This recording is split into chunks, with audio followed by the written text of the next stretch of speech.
What up, everybody? Native Brush here. Just wanted to show you how I took this basement wall from this to this.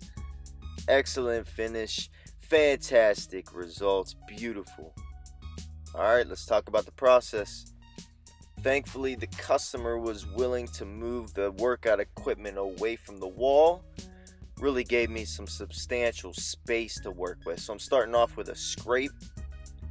A step that cannot be overlooked, a step that cannot be missed. Gonna shot vac that up, all of the paint flakes, dirt, cobwebs, dust, and grime. Gonna try and get that off of the surface of the floor so that I can put down some tape.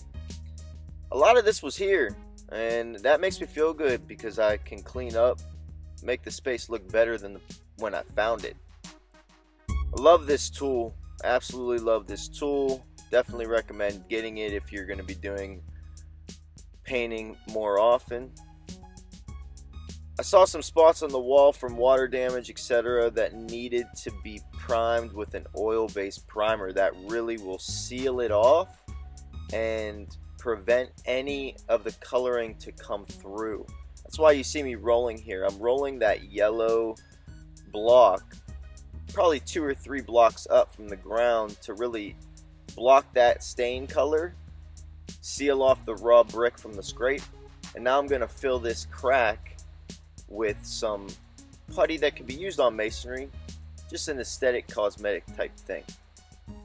Today's color is Dragon's Blood from Sherwin-Williams. I'm using Duration Interior Satin from Sherwin-Williams. Love their products. The color, I believe, is a Benjamin Moore color, but you know, with technology these days, we can cross over colors and get what the customers want. So I'm cutting things in here. Might have been able to spray the surface on another occasion, but due to my timing and what I felt comfortable with as far as avoiding all of the different intricacies and obstructions, I just wanted to brush and roll.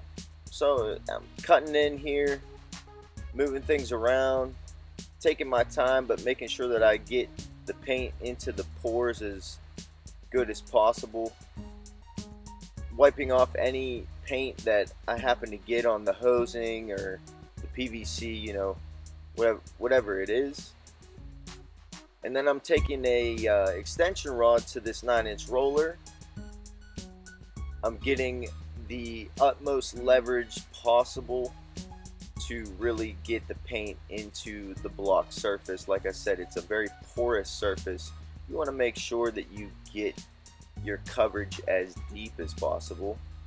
And then I'm taking the extension rod off for the kind of waist, knees, and below areas, again for maximum leverage.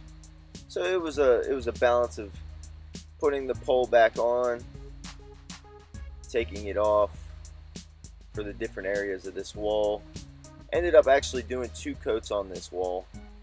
First coat was almost just a good primer coat, and when I came back the next day, I could really see areas that I had missed as far as getting the paint deep into the surface. It's fine, that's how it goes. But after all was said and done, again, we went from this to this. Love it. Customer loves it. A lot of energy, a lot of passion coming through the room. Appreciate you guys watching today. Follow me for more. Get in touch with me for your project.